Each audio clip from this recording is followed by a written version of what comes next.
चंद्रन है। बहुत समय तक ये चेन्नई में काम करते थे, हम इनको दिल्ली ले आए और जिस प्रकार से प्रधानमंत्री जी ने विज्ञान संबंधी सभी कार्यक्रमों को सर्वोच्च प्राथमिकता दे रखी है, मुझे विश्वास है कि इस प्रकार की वैज्ञानिक प्रतिभाओं और विभूतियों से हमारा विज्ञान के क्षेत्र में जिस प्रकार हम संसार में एक अग्रणीय रोल निभा रहे हैं, उसमें सफलता प्राप्त होगी। उनके साथ बैठे हुए हमारे और आपके यहाँ के लोकप्रिय जिला परिषद के अध्यक्ष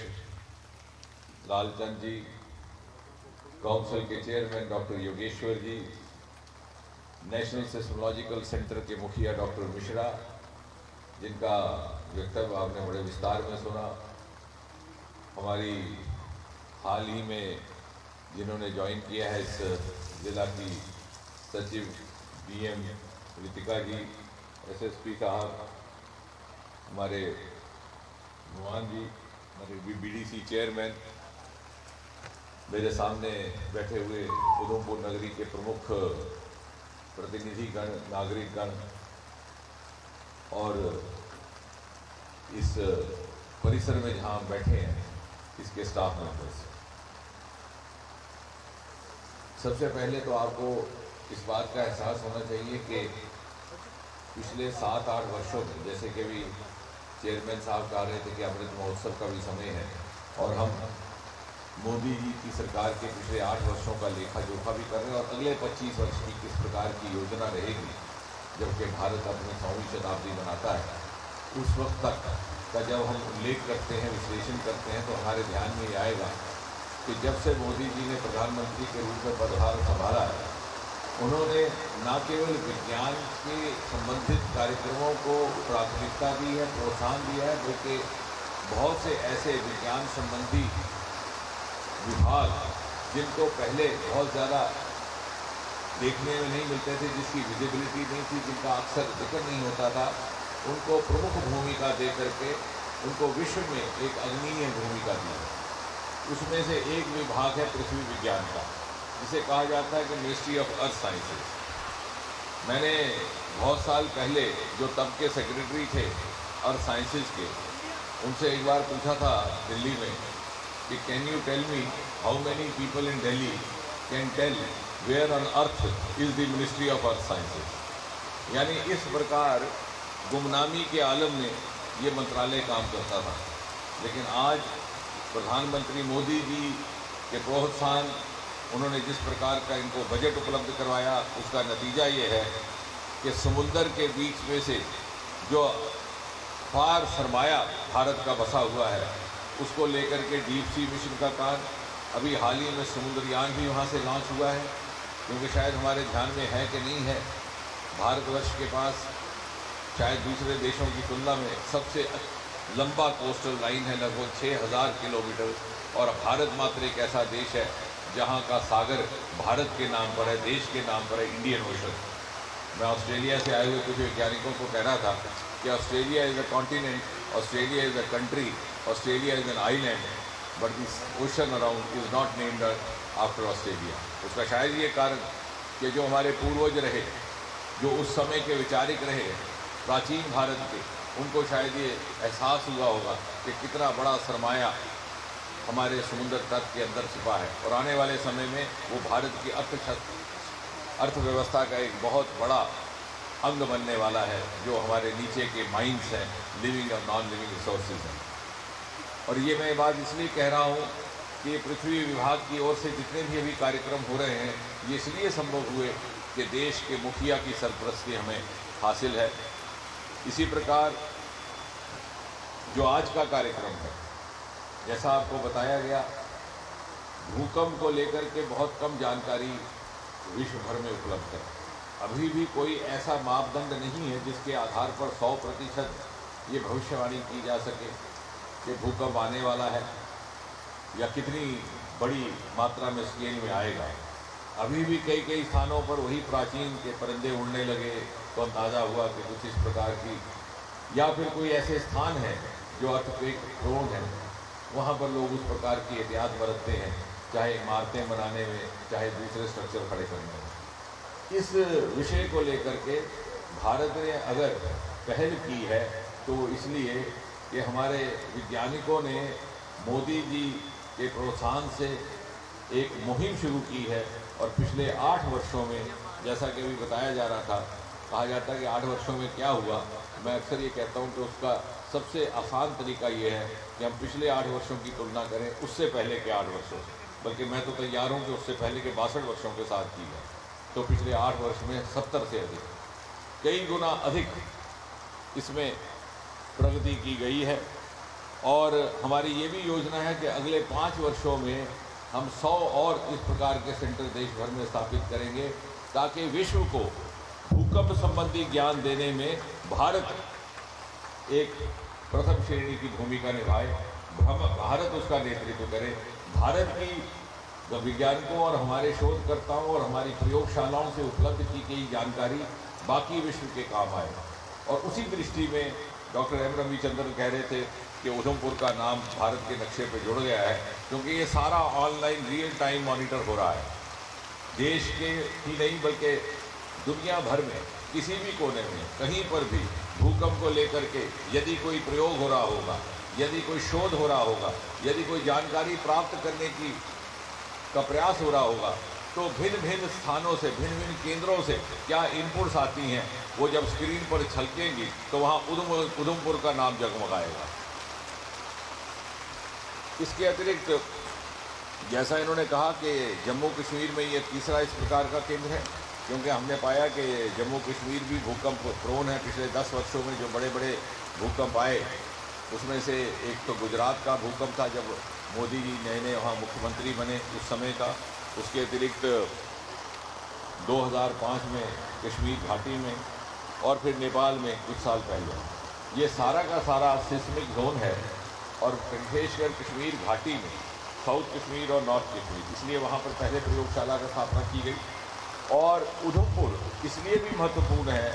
कि ये 2 सिस्मोजेनिक फॉल्ट लाइंस के बीच में स्थित है, यानी 2 ऐसे वल्नरेबल एरियाज के बीच में इसका लोकेशन है। तो पूरे का पूरा जितना क्षेत्र है उसकी जानकारी यहाँ से प्राप्त की जा सकती है, और ये जानकारी हमें इस बात का विश्लेषण करने के लिए भी सहायता करेगी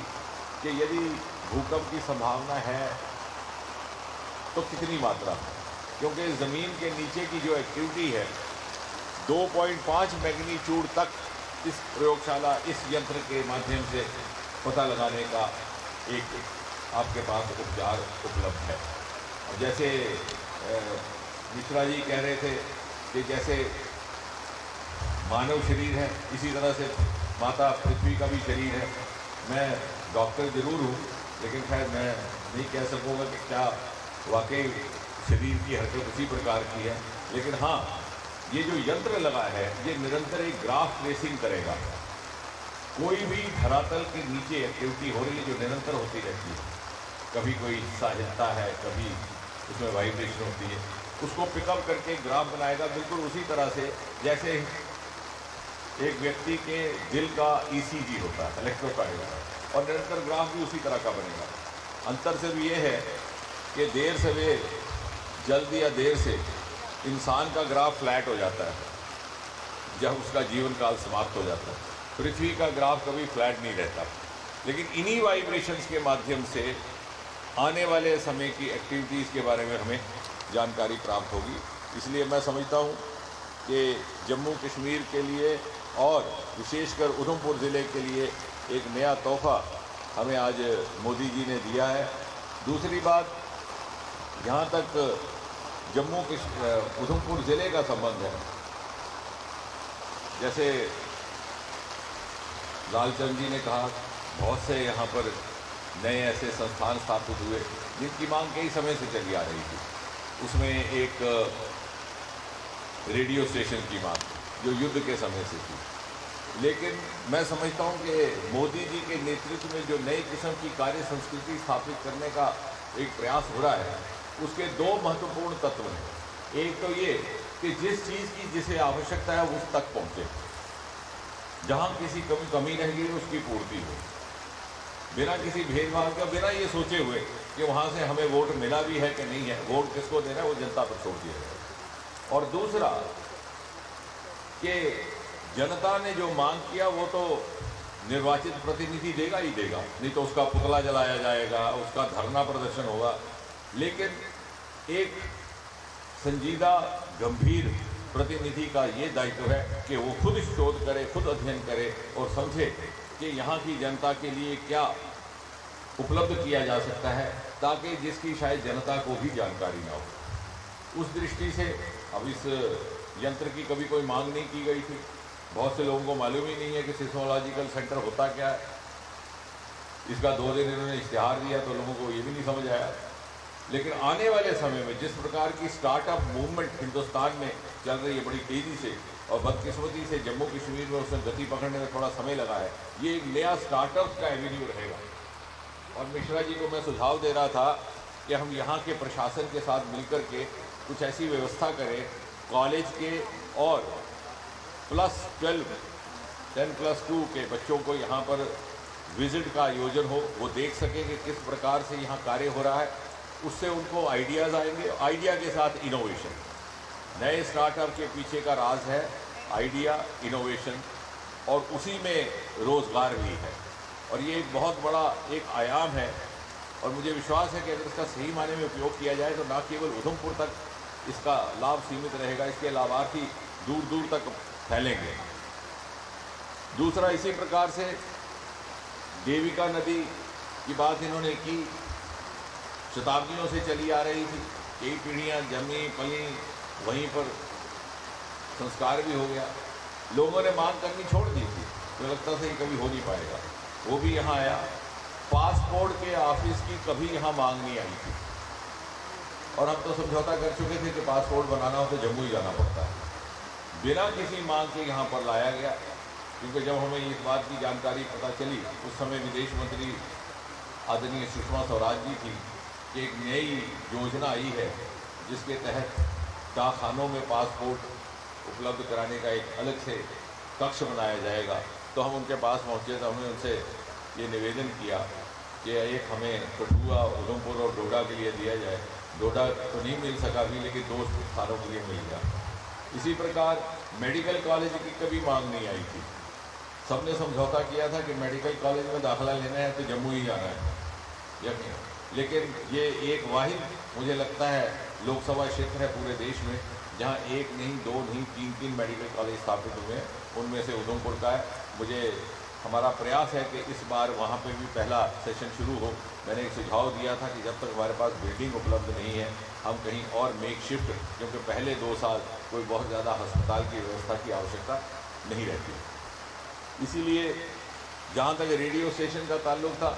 रेडियो स्टेशन भी बनाने के लिए यहाँ पर कोई व्यवस्था नहीं थी, लेकिन एक नई योजना आई। उस समय हमारे मंत्री माननीय वेंकैया नायडू जी से जब उनके पास हमने वो प्रपोज़ल पहुँचाया तो बोले, वो पूछने लगे कि ये किस प्रपोज़ल के तहत उधमपुर में रेडियो स्टेशन की प्रस्तावना की गई है। तो जब हमने एक उन्हें नियम बताया जो नया बना था, तो बोले अगर ऐसा है तो मेरी जानकारी में नहीं था, इस प्रपोज़ल को वापस ले जाइए, दोबारा लाइए, उधमपुर के साथ साथ जो मेरा शहर है निलौर, उसको भी शामिल कीजिए। तो कहने का तात्पर्य है कि बहुत से ऐसे कार्य हुए हैं राष्ट्रीय स्तर के जिनके लिए शोध भी किया गया, अध्ययन भी किया गया,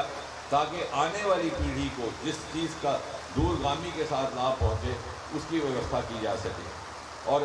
इसी के साथ साथ नए डीसी साहब के साथ अभी हमारा बड़ा विस्तृत बैठना नहीं हुआ, लेकिन कुछ ही समय पहले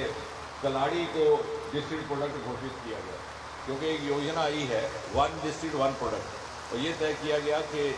उधमपुर से कलाड़ी हमारा प्रोडक्ट रहेगा, उसको भिन्न भिन्न प्रकार से वैल्यू एडिशन करके हम उसको बाहर तक ले जाएंगे, उसकी मार्केटिंग की व्यवस्था और उसकी योजना की जाएगी, उसकी वैल्यू एडिशन के लिए प्रोफेशनल्स का सहयोग लिया जाएगा। नया इंडस्ट्रियल एस्टेट यहाँ पर बन रहा है। मैंने बार बार ये आग्रह किया है कि हम में से कुछ लोग बैठे